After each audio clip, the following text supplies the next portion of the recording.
Au cœur du Sahara, l'Odyssée de Heinrich Barth, 1850. En 1849, l'Allemagne n'existait pas encore telle que nous la connaissons aujourd'hui. Mais un homme érudit, polyglotte, passionné d'histoire et de géographie, rêvait d'un monde plus vaste que les cartes de l'époque, Heinrich Barth. À 28 ans, il fut choisi par le gouvernement britannique pour participer à une expédition scientifique et commerciale dans une région presque inconnue de l'Europe, le cœur du Sahara. Objectif: traverser le désert pour atteindre les royaumes du Niger et du Tchad, cartographier les territoires, collecter des informations sur les peuples et discrètement ouvrir la voie des intérêts commerciaux anglais. Barth accepta, non pour la politique, mais pour la connaissance.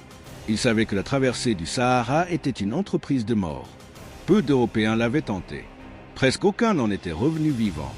Il embarqua depuis Tripoli, en Libye, au bord de la Méditerranée, avec un convoi de Touaregs, des chameliers expérimentés et 2 autres Européens. Ensemble, ils s'enfoncèrent vers le sud, vers le désert. Les premiers murs de sable. Dès les premiers jours, Heinrich comprit. Le Sahara n'est pas un désert vide. C'est un monstre vivant, silencieux et indifférent, qui teste chaque pas.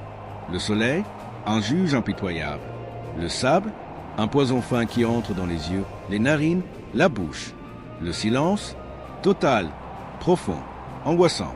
Il notait tout dans ses carnets. Le vent du désert n'est pas un souffle, c'est un râle. Le sable se glisse partout.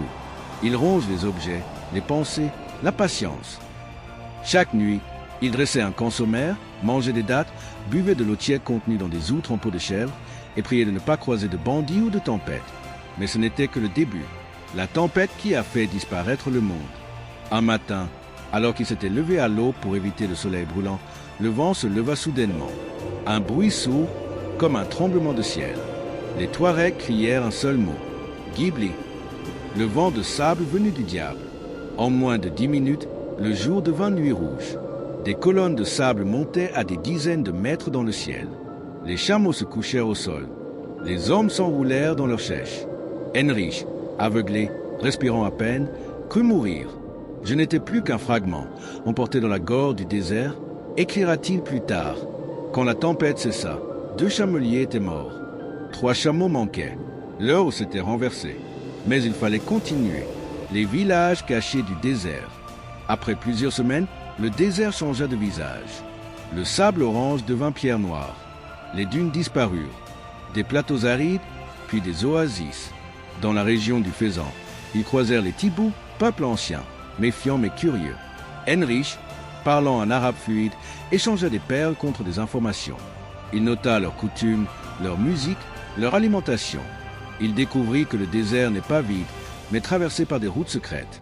Des caravanes venues du Niger, du Tchad, de Tombouctou. Des marchands, des esclavagistes, des érudits en fuite. Chaque oasis était un monde en miniature, avec ses règles, ses alliances, ses trahisons, l'ombre du commerce d'esclaves. Heinrich Barth fut l'un des premiers Européens à documenter la traite transsaharienne avec précision. À plusieurs reprises, il croisa des colonnes entières d'hommes, de femmes et d'enfants enchaînés, marchant pieds nus sous le soleil. Ces esclaves étaient capturés dans les régions du Sahel et vendus vers le nord, en Libye, en Égypte, en Tunisie. Ils marchaient en silence. Non pas parce qu'on le leur ordonnait, mais parce que la douleur leur avait volé la parole. Écrivait-il. Il ne pouvait intervenir. Il n'était qu'un invité toléré. Un mot de travers, et il aurait été exécuté. L'arrivée à Tombouctou.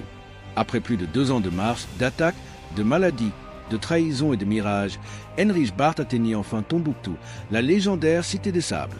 Fondée au XIIe siècle, elle était, malgré son isolement, un foyer de culture islamique, de manuscrits anciens, de savants et d'astronomes. Il y passa plusieurs mois, acceptant de vivre caché pour éviter les regards hostiles, les étrangers chrétiens étant perçus comme une menace. Il copia des centaines de pages de manuscrits arabes, interviewa les lettrés, et comprit que l'Afrique possédait sa propre histoire savante, longtemps ignorée par l'Occident. Le retour et l'héritage.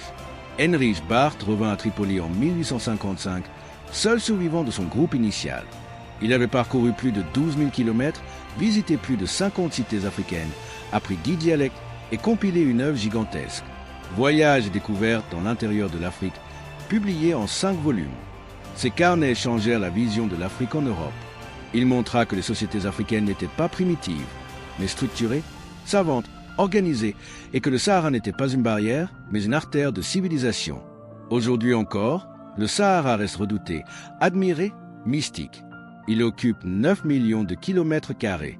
Il grandit chaque année. Il cache des trésors, des ruines antiques, des secrets géologiques. Mais ce que Heinrich Barth nous a laissé, c'est un regard. Celui d'un homme qui a traversé l'enfer, non pour conquérir, mais pour comprendre. Et au cœur du sable, sous le silence brûlant, il a entendu battre le cœur de l'Afrique.